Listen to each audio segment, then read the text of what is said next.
بسم اللہ الرحمن الرحیم۔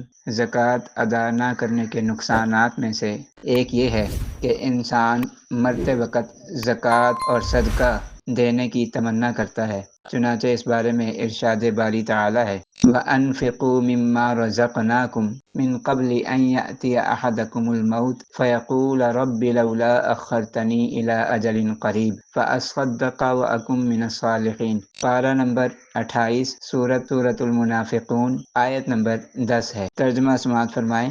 اللہ تعالیٰ فرماتے ہیں وَأَنفِقُوا مِمَّا رَزَقْنَاكُم، اور خرچ کرو اس میں سے جو ہم نے تمہیں رزق دیا ہے، روزی دی ہے۔ مِن قَبْلِ أَن يَأْتِيَ أَحَدَكُمُ الْمَوْتُ، قبل اس کے کہ تمہیں سے کسی کو موت آ جائے۔ فَيَقُولَ رَبِّ، پھر وہ کہے لولا اخرتنی الی اجل قریب، کیوں نہ آپ نے مجھے مہلت دی کچھ مزید وقت کے لیے، تھوڑا عرصہ مجھے کیوں نہ مہلت دی آپ نے۔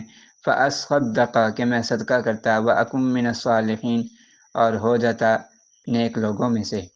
تو اس کا مطلب یہ ہوا کہ صدقہ کرنا، زکوٰۃ ادا کرنا اور نفلی صدقہ اللہ کے راستے میں دینا، یہ انسان کو نیک لوگوں میں شامل کرتا ہے۔ تو اللہ فرما رہے ہیں کہ جو مال ہم نے تمہیں دے رکھا ہے اس میں سے وقتاً فوقتاً خرچ کرتے رہا کرو، اس سے پہلے کہ تمہیں موت آ جائے اور پھر تم تمنا کرو کہ کاش مجھے تھوڑی سی مہلت ملتی اور میں صدقہ کرتا اور نیک لوگوں میں شامل ہو جاتا۔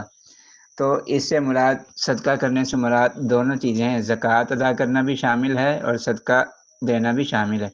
زکوٰۃ چونکہ واجب ہوتی ہے تو اس لیے اس کی ادائیگی میں تاخیر نہیں کرنی چاہیے۔ ایسا نہ ہو کہ انسان زکوٰۃ ادا کرنا اس پر واجب ہو چکا اور وہ بجائے آج دینے کے یا اس مہینے دینے کے وہ کہتا جی میں اگلے مہینے دوں گا، اس سے اگلے مہینے دوں گا، یا میں اگلے سال دوں گا، یا 6 مہینے بعد دوں گا، تو اس طرح زکوٰۃ لیٹ کرتا رہے یہاں تک کہ اس کی موت آ جائے، تو پھر اس کو افسوس ہو کہ کاش میں زکوٰۃ ادا کر دیتا۔